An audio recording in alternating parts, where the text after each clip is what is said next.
Assalamualaikum warahmatullahi wabarakatuh. Mbak Endah, apa kabar? Waalaikumsalam warahmatullahi wabarakatuh. Baik, Mas Arya, gimana juga kabarnya?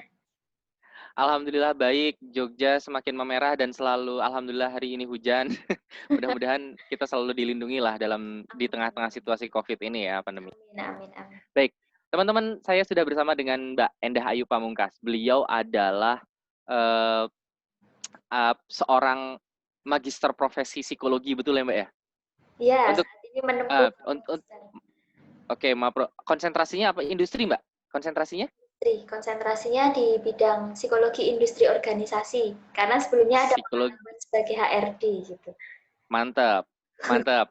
Nah, ini dia makanya teman-teman yang menjadikan alasan saya kenapa invite Mbak Endah untuk berbagi dan sharing bersama kita berkas-berkas lamaran kerja gitu ya, especially adalah surat lamaran kerja begitu karena Mbak Endah Oke, berpengalaman sebagai HRD sebelumnya. Kebetulan Mbak di semester ini saya juga sedang mengampu mata kuliah ini mata kuliah yang sedang saya ampu adalah pengembangan kepribadian, personality development dan arahnya purposisnya adalah bagaimana para mahasiswa kemudian menjadi punya baik untuk mempersiapkan kerja mereka di masa yang akan datang. Dan kebetulan juga mahasiswanya ini juga ada dua kelas psikologi nih, kelas psikologi ini. Ini harus psikologi.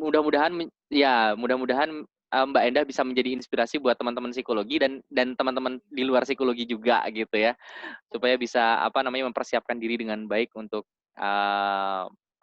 persiapan lamaran kerja deh gitu. Mbak Endah, Oke, jadi beberapa waktu lalu saya sudah berbicara dengan Mas Rizky, seorang grafolog, gitu, tentang bagaimana kita kemudian harus melatih tulisan kita supaya supaya pada akhirnya uh, bisa merepresentasikan citra diri yang baik melalui tulisan, gitu ya, melalui karakter.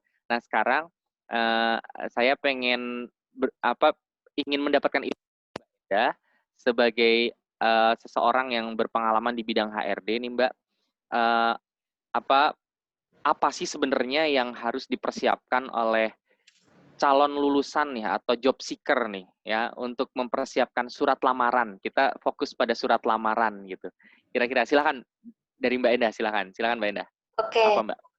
Untuk apa yang perlu dipersiapkan dulu nih ya, Ya, sebenarnya sebelum membuat surat lamaran itu ada mm-hmm. hal-hal yang memang perlu dipersiapkan sebelumnya ya Mas Arya ya. Nggak hanya Oke, ya. berkas fisik tetapi juga untuk soft skill ataupun hard skill yang nantinya dibutuhkan di kualifikasi jabatan yang akan dilamar gitu. Nah, karena Oke. especially sekarang membahasnya surat lamaran, jadi kita Mm-hmm. lebih ke spesifik ya. Sebenarnya Ya. definisi terlebih dahulu nih, surat lamaran itu apa sih gitu kan. Teman-teman Mm-hmm. banyak yang masih bertanya-tanya nih, surat Ya. lamaran itu apa sih Mbak gitu kan. Nah, Mm-hmm. apa bedanya dengan CV gitu. Nah, untuk surat lamaran itu sendiri memang namanya surat otomatis kan memang berbentuk tulisan ya.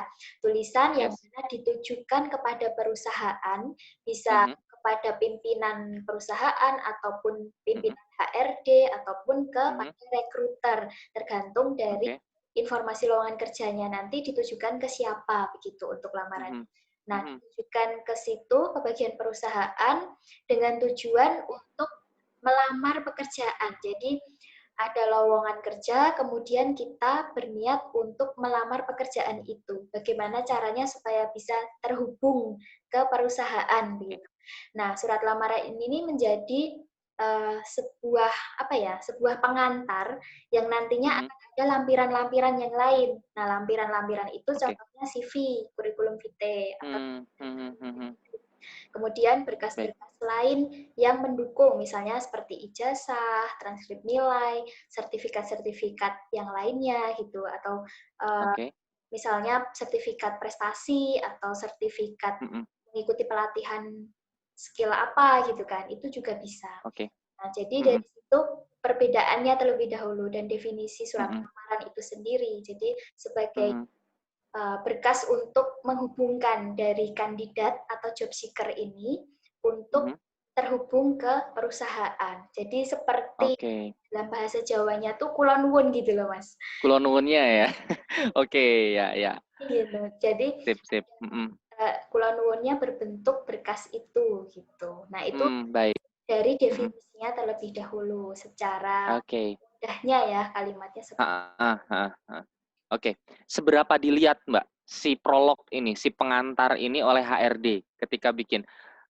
Ketika buat surat lamaran kan kita kita sering worried nih, "Aduh, takut salah nulis, apa aja yang harus kita tulis, jangan-jangan saya salah ngomong di surat lamaran itu," gitu. Sebenarnya apa yang dilihat dan seberapa dilihat surat lamaran itu sama HRD, Mbak? Oke, untuk seberapa dilihat itu lebih ke ini sih, karena pengantar, jadi kan Mhm, memang kita melihatnya dari apa yang disampaikan di situ terlebih dahulu. Untuk yang mhm, pertama dari pengalaman saya ya Mas sebagai HRD oke.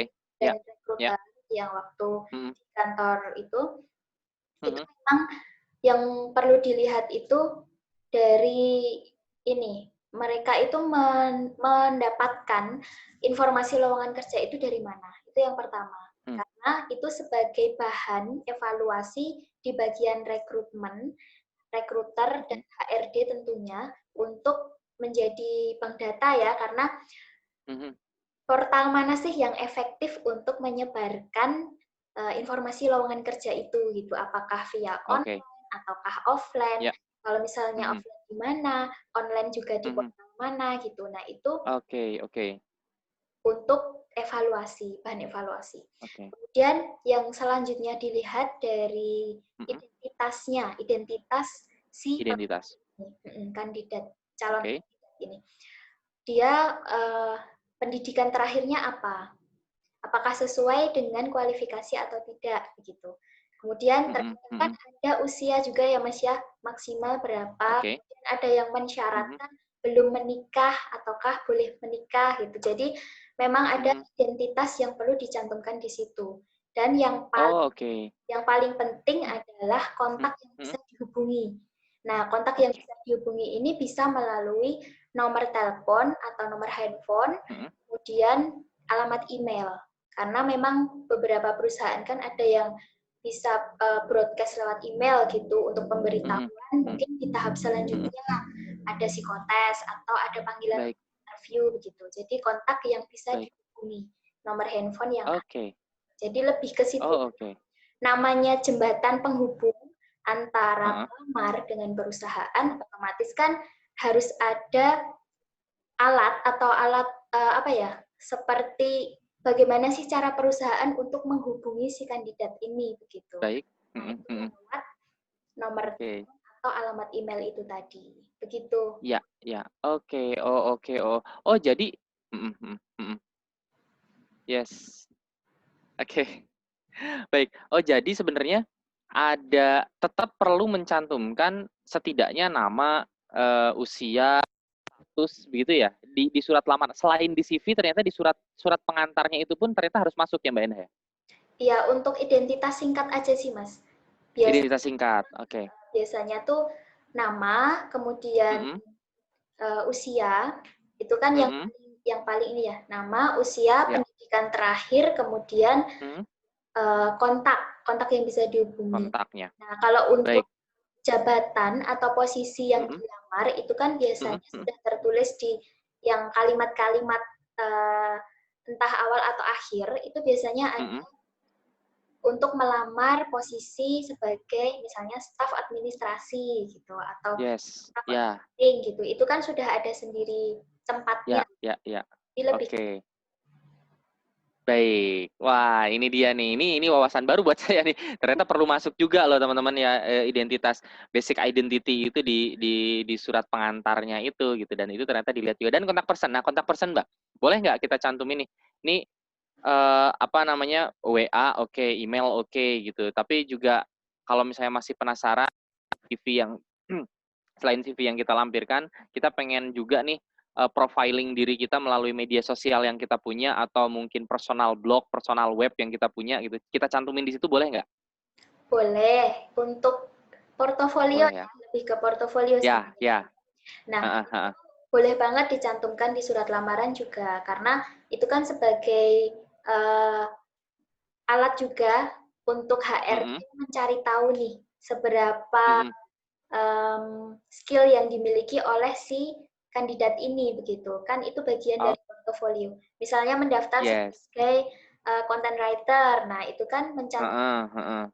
website alamat atau link dari blognya.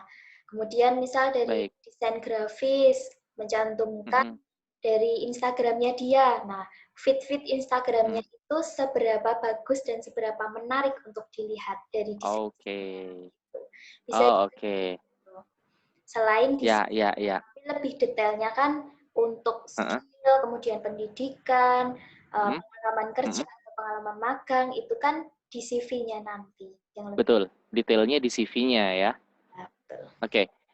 Terus Mbak, surat lamaran itu tampilannya, packaging-nya, appearance harus formal atau boleh nggak sih si pelamar tuh mengkreasikan bentuk-bentuk surat lamaran itu atau bentuknya harus formal atau gimana Mbak? Ya, kalau yang selama ini pengalaman saya ya Mas ya, dan dari Mhm. Mhm. berbagai apa ya diskusi dengan teman-teman yang di HRD itu memang surat lamaran itu lebih ke formal karena namanya Formal ya? surat itu kan juga dari kita sendiri mikirnya mindset tentang surat itu seperti apa sih gitu. Nah, Mhm. lagi itu sebagai jembatan penghubung antara kandidat nih calon kandidat ke perusahaan. Mhm. Nah, Kulon Nuwun itu Oke. tadi, kalau Kulon Nuwun kan nggak mungkin langsung, apa ya, Iya. Iya, kacau, iya, betul, betul. friendly gitu kan nggak Betul. bisa. Jadi Kulon Yes, yes. yang bahasanya harus ya formal itu tadi, karena untuk Oke. mencerminkan bahwa, ini memang profesionalitas untuk melamar pekerjaan Mhm. gitu. Nah, untuk Baik. mengkreasi itu lebih ke CV Heeh. nanti, mungkin dari desainnya lebih Oke. dikreasikan. Ya, Tapi iya. biasanya mungkin kan ada yang bahasa Indonesia, ada yang bahasa Inggris, begitu. Mhm. Mhm. Mhm. Mhm. Oke deh, baik, baik. Terakhir Mbak Indah, terakhir, Oke. tulis tangan atau ketik Mbak Indah? Yang Nah, bagus nih. oke, kalau tulis tangan atau ketik itu Heeh. sebenarnya tergantung dari kebijakan masing-masing perusahaan ya, Mas Arya. Oke. Heeh. Setiap perusahaan itu kan punya aturan masing-masing, punya Mhm. kebijakan yang Mhm. memang sudah dibakukan di perusahaan itu. Nah, Oke. untuk tulis tangan atau ketik tergantung dari informasi lowongan kerja yang didapatkan. Apakah surat Mhm. lamaran itu harus ditulis tangan atau Mhm. diketik? Karena begini, Mhm. untuk kondisinya ya, misalnya Mhm. di HRD perusahaan X itu Mhm. beliau lulusan psikologi, kemudian Mhm. Mhm. mempelajari tentang grafologi. Grafologi Oke. yang sudah dijelaskan sebelumnya ya, ilmu untuk Ya, mempelajari tulisan tangan. Nah, ketika tulis karakter. atau rekruter ini mempelajari tentang grafologi, otomatis Mhm. mengharuskan untuk surat Tulis lamaran tangan. itu ditulis tangan. Karena sebagai Oke. penilaian juga, apalagi tanda Ya, tangannya, itu kan akan sangat ya, dilihat gitu ya, dianalisis. Nah, ya. Signaturologi itu ya. signaturologi. Heeh. Nah, tapi Oke. ketika kondisinya di HRD Mhm. perusahaan Y misalnya, Mhm. di perusahaan Y ini tidak mempelajari grafologi sama sekali. Nah, Baik. kemudian misal kalau untuk grafologi kan lebih ke umum ya, sebenarnya bisa Ya. dipelajari oleh siapapun yang memang Mhm. membutuhkan skill itu gitu, nggak hanya dari Mhm. Mhm. psikologi, bisa dari non psikologi Ya. juga bisa. Nah, tapi Ya. ketika HRD dari perusahaan Y ini tidak mempelajari grafologi, tidak mengerti tentang Mhm. grafologi, Mhm. otomatis Mhm. surat lamaran yang diharuskan untuk dikirim Mhm. itu boleh ketik. Jadi boleh diketik. Oke. Karena Oh, baik. bisa jadi penilaiannya itu tidak hanya dari surat lamaran aja. Bisa dari Mhm. CV-nya, kemudian Mhm. psikotesnya, interviewnya, atau Mhm. observasi saat interview, observasi saat psikotes, bisa juga Mhm. kemampuan bidang gitu, FGD Baik, baik. gitu. Jadi ada Ya, berbagai macam yang dinilai gitu. Jadi tidak ya. hanya dari tulisan tangan itu sendiri. Mhm. Mhm. Mhm. Oke. Nah, kalau di informasi lowongannya tidak ditentukan, Mbak, tulis tangan atau ketik gitu. Default-nya apa nih harusnya? Ketik aja atau Kalau tidak ada tulisan atau keharusan mhm. untuk tulis Mhm. tangan, itu default-nya Mhm. diketik. Karena itu kan Oh, baik. menunjukkan kerapian juga, kerapian ketika Ya, oh, dikirim. oke.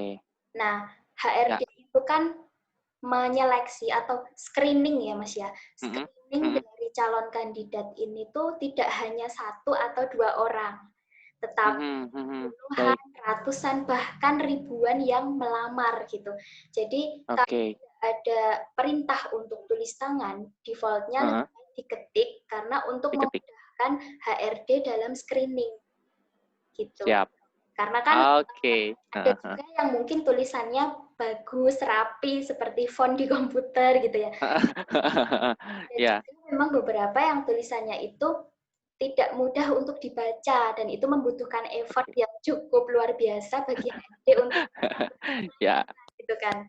malah malah ngerjain HRD-nya nih ya, tulisan tangan kebaca enggak gitu ya. Oke, oke. Kan membutuhkan waktu yang lebih lama padahal di Heeh, betul. recruiter itu kan ada juga Mhm, yang mempunyai KPI bahwa Key Performance mhm. Indicator yang Ya. penilaian kinerjanya, Mhm, pencapaiannya itu misalnya dalam 1 jam seorang rekruter mhm. ini bisa screening berapa CV gitu, screening berapa Oh, surat oke. lamaran, jadi screening berapa kandidat gitu Mas Arya. Jadi Mmm, ada mhm, mhm, KPI mhm. yang seperti itu juga, karena kan itu menentukan bahwa oke kalau misalnya yang melamar ribuan nih, akan Mhm. di-screening berapa jam, akan di-screening berapa hari, sampai ketemu mana aja yang lolos untuk masuk ke tahap berikutnya, untuk tahap seleksi Oke. berikutnya. Jadi Oke, default-nya oke, oke. seperti itu sih. Ya, ya, ya, ya, ya. Oke, make sense. Ya, wah keren banget nih. Banyak banget hal baru Mbak Endah. Terima kasih udah sharing ke kita nih. Jadi teman-teman itu yang menjadi note ya buat teman-teman ya. Jadi di surat lamaran konsepnya filosofinya adalah pengantar, jadi kulonwonnya. Jadi itu dikemas secara formal. Jangan kebalik nih.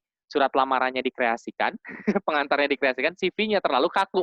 Nah, ini jangan jangan kebalik, oke. Jangan Nah, kebalik. oke, kemudian ternyata ada basic identity yang perlu masuk di situ dan yang paling penting adalah kontak person yang harus masuk di situ supaya perusahaan juga mudah dalam hal mengkontak pelamar kerja itu sendiri. Iya, Kemudian kontak kalau misalnya person tidak, catatannya memang kontak person yang aktif ya, Mas ya. Karena kontak person yang aktif benar. menemukan banyak sekali kontak person yang Ah, ya, ya, ya, susah atau yang memang memang benar. mungkin lupa mencantumkan nomor yang sekarang, yang dicantumkan nomor yang dulu gitu kan. Betul, Ada yang betul. Heeh, heeh. atau misalnya akun sosmed yang Ya, dicantumkan akun yang lama, kemudian yang sekarang mau ganti nama akun gitu. Nah itu kan mhm, jadi mhm. tidak bisa Oh dicantum iya. gitu. Dan Ya, ya, betul, betul, betul. ini kontak person yang memang aktif gitu. Aktif, yes, yes, ya bener. Anak sekarang banyak banget tuh nomor WA-nya emang nomornya itu gitu, tapi begitu di call seluler nggak bisa tuh kan karena hilang ternyata kartunya kan banyak kasus kayak gitu. Ada Nah, yang ini juga tolong diperhatikan. tidak Mhm. diurus gitu ya Mas Arya ya. Jadi Mhm. oke Ya, ya, WA-nya yang ya. itu sampai ketika saya menemukan nih ada Heeh. kandidat pelamar itu yang mencantumkan hanya satu nomor HP, pasti saya tanya, ini nomor WA atau nomor telepon atau bisa ditelepon dan di WA gitu. Jadi Dua-duanya. saya Heeh, konfirmasi heeh. lagi Ya, di ya. situ. Gitu. Ketika saat psikotes itu kemudian misalnya ada beberapa yang mencantumkan 2 nomor, oke berarti kalau misalnya yang satu tidak bisa dihubungi kan bisa langsung ke yang satunya gitu. Jadi memang yang Oke, ya. dicantumkan adalah kontak yang bisa dihubungi gitu, yang aktif. Yang aktif, nomor yang aktif. Pokoknya nomor yang aktif. Oke, baik. Aduh, Mbak Enda, terima kasih banyak sudah sharing ke kita. Semoga uh, ini betul-betul bermanfaat, Mbak, dan semoga ini betul-betul bisa menjadikan teman-teman mahasiswa dan para calon job seeker ini menjadi lebih siap untuk mempersiapkan berbagai macam halnya mengenai berkas-berkas lamaran kerja. Baik, Mbak Endah, mungkin itu yang bisa diskusi yang bisa kita lakukan pada kesempatan kali ini dan terima kasih banyak sekali lagi atas waktunya, Mbak. Ya, Lancar selalu, sukses selalu, sehat selalu. Terima kasih Mbak Endah. Assalamualaikum warahmatullahi wabarakatuh. Waalaikumsalam warahmatullahi wabarakatuh.